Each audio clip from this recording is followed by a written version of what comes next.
Kip Moore here, the Contractor CFO team. This is the 6th video in a series on the strategic acquisitions of heavy construction firms. And today's video gets into the topic of establishing a required rate of return on your acquisition. So obviously we could go into great detail here, and these videos have tried to keep it simple so that you can have some takeaways that are relevant. So let's cover off 3 topics with respect to establishing a required rate of return on your investment. First things first, start by analyzing your own return on equity for your core business, okay? And what drives your return on equity is 2 things: the performance of your business and the utilization of debt. So if we were to eliminate debt from the equation and only look at the performance of the business, then you would call that your unlevered return on equity.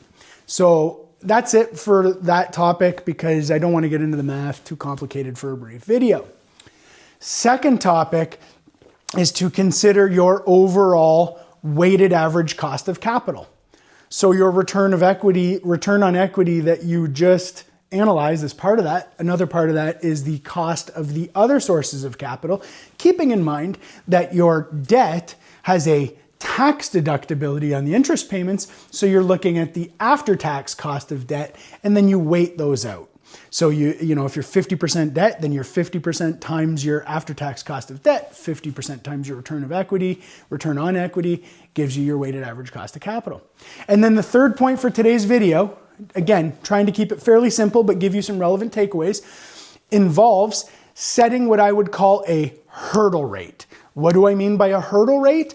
It means that, just like we discussed in earlier videos about finding targets and evaluating them, the hurdle rate is the rate that the acquisition has to meet or exceed in terms of your return on investment. So let's say my weighted average cost of capital is 15%, okay? I might be looking for a hurdle rate of 20%. In other words, I would kick an acquisition out, not considering it, if the return on investment didn't exceed 20%. That's it for today, folks. Hopefully this wasn't too complex or using too much jargon. Of course, if you do want clarifications, let me know. Happy to help.